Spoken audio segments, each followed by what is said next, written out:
wabarakatuh. Perkenalkan, nama saya Andayani Purnamasari, mahasiswa STKIP PGRI Sumeneb, Prodi PGSD semester 3. Di sini saya akan menjelaskan tentang modul ajar untuk memenuhi tugas UTS dan UAS mata kuliah Pendidikan Pancasila dan Kewarganegaraan yang judulnya Hak dan Kewajiban. Yang pertama di sini ada informasi umum modul, di mana pada informasi umum modul di sini ada nama penyusun yaitu Andayani Purnamasari, instansi sekolah, SD Jurandaya 2, jenjang atau kelas SD atau 4, alokasi waktu 1 kali 35 menit, tahun pelajaran 2023-2024. Langsung kita ke komponen inti, di mana pada komponen inti di sini ada capaian pembelajaran fase B. Karena kelas 4 di sini termasuk di fase B. Kemudian di fase B ini capaian pembelajarannya ada peserta didik mampu memahami dan menjelaskan makna sila-sila Pancasila serta menceritakan contoh penerapan sila Pancasila dalam kehidupan sehari-hari, menerapkan nilai-nilai Pancasila di lingkungan keluarga, sekolah, dan masyarakat, mengidentifikasi aturan di keluarga, sekolah, dan lingkungan sekitar tempat tinggal, serta melaksanakannya dengan bimbingan orang tua dan guru, mengidentifikasi dan menyajikan hasil identifikasi hak dan kewajiban sebagai anggota keluarga dan sebagai warga sekolah, dan melaksanakan kewajiban dan hak sebagai anggota keluarga dan sebagai warga sekolah. Nah, jadi ini adalah capaian pembelajarannya. Langsung saja kita kepada fase B berdasarkan elemennya. Di sini elemennya ada 4, ada Pancasila, ada Undang-Undang Dasar Negara Republik Indonesia tahun 1945, ada Bhinneka Tunggal Ika, dan ada NKRI Negara Kesatuan Republik Indonesia. Jadi di sini saya mengambil, karena judul modul saya hak dan kewajiban, jadi saya mengambil Undang-Undang Dasar Negara Republik Indonesia tahun 1945, di mana pada elemen ini adalah peserta didik mampu mengidentifikasi aturan di keluarga, sekolah, dan lingkungan sekitar tempat tinggal, serta melaksanakannya dengan bimbingan orang tua dan guru. Peserta didik mampu mengidentifikasi dan menyajikan hasil identifikasi hak dan kewajiban sebagai anggota keluarga dan sebagai warga sekolah. Nah, langsung saja di sini ada tujuan pembelajarannya pada fase B, di mana di sini kan sudah ada elemennya, kemudian ada capaian pembelajarannya. Pada capaian pembelajaran di sini ada peserta didik melaksanakan kewajiban dan hak sebagai anggota keluarga dan sebagai warga sekolah. Nah, pada tujuan pembelajarannya di sini ada peserta didik dapat menentukan bentuk kegiatan atau perilaku dari kewajiban dan hak sebagai anggota keluarga dan warga sekolah dalam kehidupan sehari-hari. Baik, di sini juga ada indikator pencapaian tujuan pembelajarannya. Di sini sudah tertulis dari nomor 1 sampai nomor 5. Nah, jadi konsep utamanya yaitu hak dan kewajiban. Langsung pada profil Pancasilanya di sini saya sudah tulis semua, dan di sini target peserta didik ada peserta didik reguler dan jumlah siswa yaitu 12 peserta didik. Pada asesmen ini saya menilai ketercapaian tujuan pembelajaran tersebut adalah asesmen individu. Jenis asesmen ini ada presentasi dan juga tertulis. Kemudian pada model pembelajarannya di sini ada tatap muka.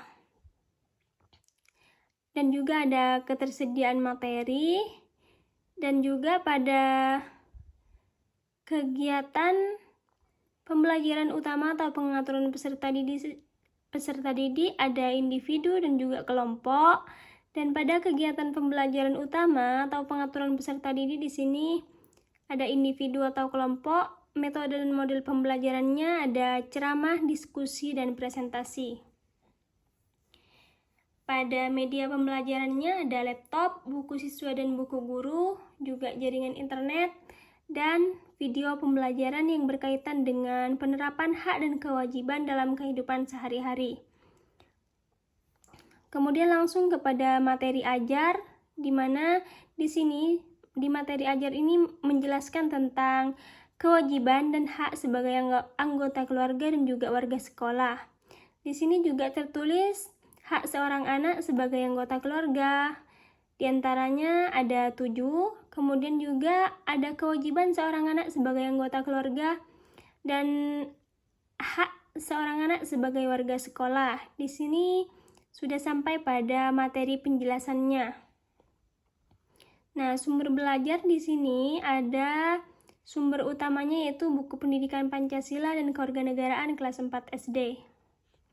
Nah, pada persiapan pembelajarannya yaitu di mana yang pertama memastikan semua sarana prasarana, alat dan bahan tersedia, kemudian juga memastikan kondisi kelas yang kondusif.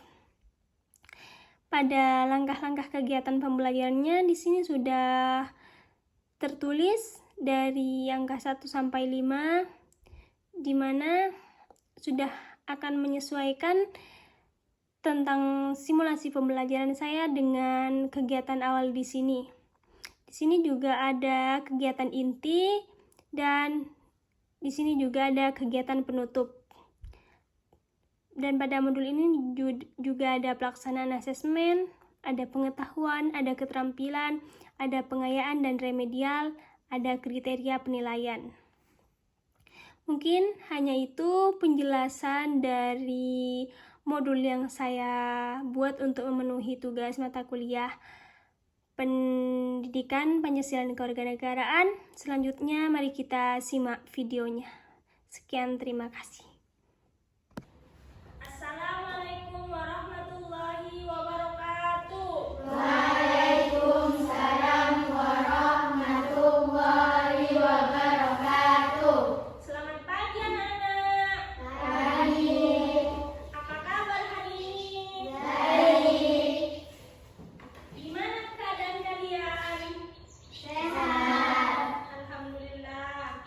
Baik, sekarang sebelum kita memulai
sudah mengerjakan tugas-tugasnya dengan baik? Sudah. Bagaimana dari tugas tersebut? Apakah ada kesusahan atau mudah bagi kalian?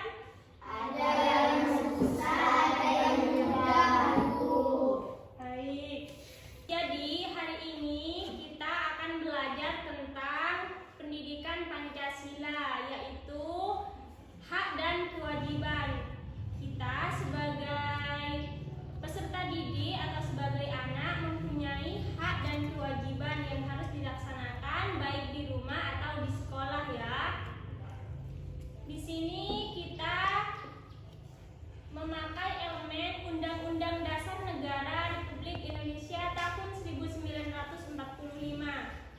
Capaian pembelajarannya yaitu di mana peserta didik melaksanakan kewajiban dan hak sebagai anggota keluarga dan sebagai warga sekolah. Tujuan pembelajarannya, peserta didik dapat menentukan bentuk kegiatan atau perilaku dari kewajiban dan hak sebagai anggota keluarga dan warga sekolah dalam kehidupan sehari-hari. Pada indikator pencapaian tujuan pembelajarannya, yang pertama di mana peserta didik dapat memberikan contoh hak dan kewajiban sebagai anggota keluarga dan sebagai warga sekolah. Kemudian yang kedua, peserta didik dapat menemukan kegiatan atau perilaku yang menunjukkan apa itu hak dan kewajiban sebagai anggota keluarga dan juga warga sekolah. Yang ketiga, peserta didik dapat mengaitkan hubungan antara hak dan kewajiban sebagai anggota keluarga dan warga sekolah dalam kehidupan sehari-hari. Dan yang keempat, peserta didik dapat menyimpulkan hubungan antara hak dan kewajiban sebagai anggota keluarga dan warga sekolah dalam kehidupan sehari-hari. Nah, yang terakhir, di mana peserta didik dapat mengelompokkan hak dan kewajiban sebagai anggota keluarga dan warga sekolah dalam kehidupan sehari-hari. Jadi,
menjelaskan tentang hak, Bu.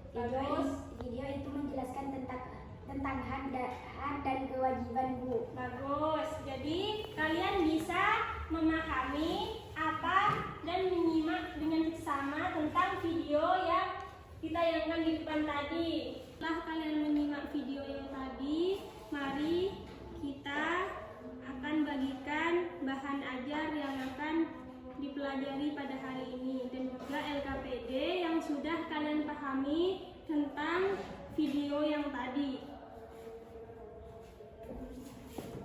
Jadi dibagi menjadi 3 kelompok ya. Di sini kelompok 1.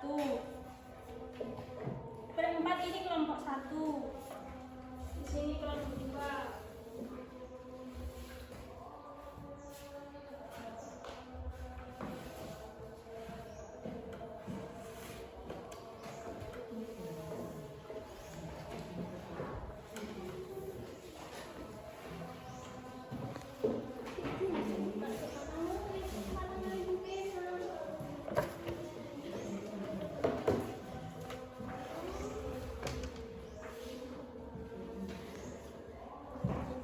Sudah selesai semuanya.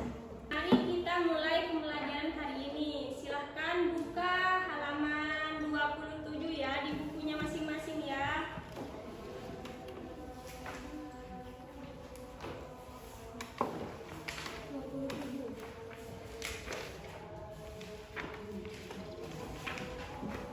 Nah, jadi Ibu akan menjelaskan pembelajaran dari hak dan kewajiban itu apa. Jadi kalian sudah mempunyai banyak pandangan apa itu hak dan apa itu kewajiban dari melihat video tayangan tadi dan juga dari penjelasan Ibu. Nah, jadi kewajiban dan hak sebagai anggota keluarga sekolah itu ada di diri kita. Jadi apa itu hak tadi? Kalau hak itu adalah, jadi hak itu adalah sesuatu yang harus kita terima. Sedangkan kewajiban adalah sesuatu yang harus kita lakukan, laksanakan, tunaikan. Jadi hak itu terlaksana setelah kita melakukan kewajiban kita. Apa hak kita di rumah? Apa hak kita di sekolah? Apa hak kita sebagai anggota keluarga dan juga warga sekolah. Jadi Ibu akan menjelaskannya. Hak seorang anak sebagai anggota keluarga yaitu yang pertama mendapatkan kasih sayang. Jadi kalian itu di rumah sebagai anak, sebagai anggota keluarga berhak mendapatkan kasih sayang dari orang tuanya masing-masing. Nah, kemudian yang kedua yaitu mendapatkan nafkah.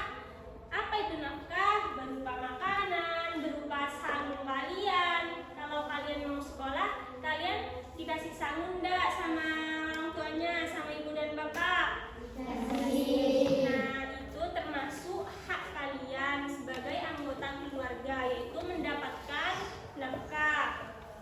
Nah, yang ketiga yaitu mendapatkan pendidikan. Orang tua kalian berhak mendapatkan pendidikan karena kalian masih anak-anak. Jadi kalian itu kewajibannya belajar atas hak tersebut. Jadi pendidikan itu seperti misalnya tentang budi pekerti kalian, akhlak kalian, bagaimana di rumah, bagaimana di sekolah, bagaimana di lingkungan masyarakat sekitar. Jadi sudah sampai sini sudah sedikit banyak paham ya tentang hak itu apa. Nah, kemudian yang keempat yaitu juga selain kalian mendapatkan pendidikan, selain kalian mendapatkan nafkah, kalian juga memiliki hak untuk bermain. Jadi kalau kalian tidak bermain kan kalian bosan kan? Jadi kalau di rumah kalau cuma diam terus kalian kan bosan. Jadi kalian butuh dan kalian itu memiliki hak untuk bermain. Kemudian yang kelima yaitu mendapatkan kesehatan. Kalian itu juga harus sehat.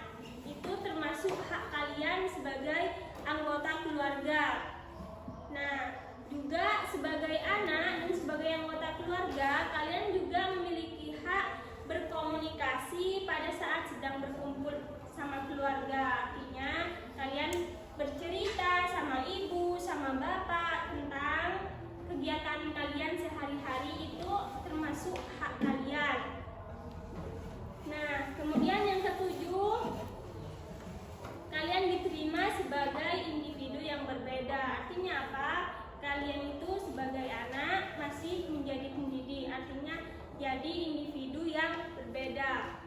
Nah, kalau barusan adalah hak kalian sebagai anggota keluarga, maka setelah ini Ibu akan menjelaskan tentang kewajiban kalian sebagai anggota keluarga. Jadi dibedakan ya antara hak dan kewajiban. Kalau yang Ibu jelaskan tadi adalah hak, maka sekarang Ibu akan menjelaskan tentang kewajiban. Jadi kewajiban kalian itu sebagai anggota keluarga harus rajin belajar. Siapa di sini yang tidak rajin belajar? Rajin semua kan? Ya, jadi kewajiban kalian setelah mendapatkan hak, kalian harus wajib belajar, harus bersemangat. Bagus. Kemudian yang kedua, membantu meringankan tugas orang tua di rumah. Nah, jadi kalian tidak boleh santai-santai terus. Setelah kalian belajar, kalian harus membantu orang tua. Misalnya orang tua lagi sibuk, kalian bisa menyapu. Artinya apa? Meringankan beban orang tua, meringankan pekerjaan orang tua yang ada di rumah. Kemudian yang ketiga, kalian harus menghormati, menerima nasihatnya, dan juga menyayangi orang tuanya. Nah, yang keempat, kalian itu harus mendoakan orang tuanya. Jadi kalian di sini semuanya sholat kan? Iya. Ngaji kan? Jadi kalau habis ngaji, habis sholat, kalian tidak boleh lupa mendoakan kedua orang tuanya, karena kalian sudah dikasih pendidikan, disekolahkan, diberikan sangu, jadi wajib mendoakan orang tuanya. Itu adalah kewajiban kalian sebagai anak. Nah, yang kelima di sini adalah menjaga nama baik dan kehormatan keluarga. Artinya apa? Kalian tidak boleh bandel-bandel di sekolah, tidak boleh nakal-nakal di sekolah, harus menjaga kehormatan keluarga. Kalau kalian misalnya nakal di sekolah, nanti orang tua kalian malu. Paham? Jadi itu adalah hak dan kewajiban kalian sebagai anggota keluarga. Setelah kalian mendapatkan hak dan kewajiban di rumah, sekarang kalian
sebagai warga sekolah. Setelah kalian melakukan hal tersebut, kalian juga berhak memperoleh penilaian yang adil dari guru. Dan yang terakhir, memiliki teman yang baik. Jadi kalian itu mempunyai hak di sekolah itu memiliki teman yang baik.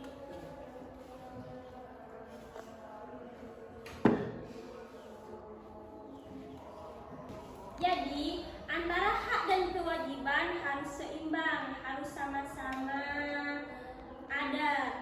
Jangan sampai kita terus-menerus menuntut hak sementara apa yang menjadi kewajiban kita itu diabaikan. Begitu pula sebaliknya, jika apa yang sudah menjadi kewajiban kita itu telah kita tunaikan, maka kita bisa menuntut kalau itu adalah hak kita setelah kita melakukan kewajiban. Nah, jadi antara hak dan kewajiban itu kita harus sama-sama menyeimbangkan. Nah, dari sikap-sikap menjaga keseimbangan tersebut, di sini yang pertama, mendapatkan hak itu harus diimbangi dengan pelaksanaan kewajiban. Nah, yang kedua, juga harus menghormati hak-hak orang lain. Nah, yang ketiga, yaitu mengutamakan kepentingan banyak orang ketimbang kepentingan kita diri sendiri. Paham kan? Paham. Dari pembelajaran yang tadi tentang hak kita yang ada di rumah, yaitu sebagai anggota keluarga, dan juga kewajiban kita sebagai anggota keluarga, dan hak kita sebagai warga sekolah, dan juga kewajiban kita sebagai warga sekolah. Apakah kalian sudah paham tentang pembelajaran itu? Kalau paham, apakah masih ingat Ica apa itu tentang hak? Masih. Hak adalah sesuatu yang harus kita terima. Kalau kewajiban kita? Kewajiban itu harus dilakukan. Bagus. Baik, terima kasih. Jadi, kalian sudah sedikit paham ya tentang hak dan kewajiban. Nah, jadi jangan lupa kita minggu depan ketemu lagi. Kesimpulannya adalah dari pembelajaran yang tadi tentang hak dan kewajiban itu adalah kita harus sama-sama menyeimbangkan antara hak dan kewajiban tersebut.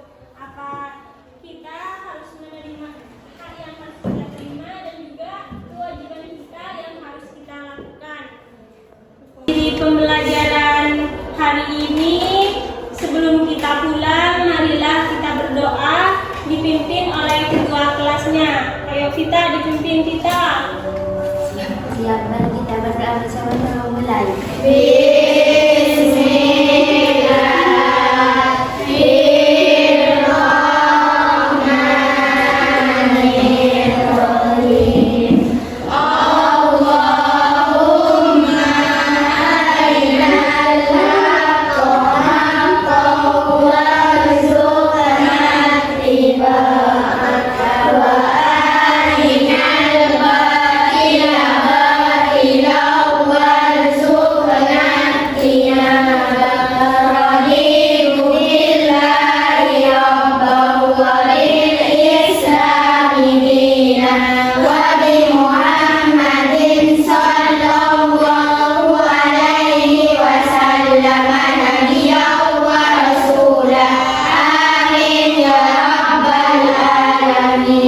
Tadi guru mengucapkan salam. Assalamualaikum warahmatullahi wabarakatuh. Jadi silakan pulang ya. Jangan lupa jaga kesehatannya ya.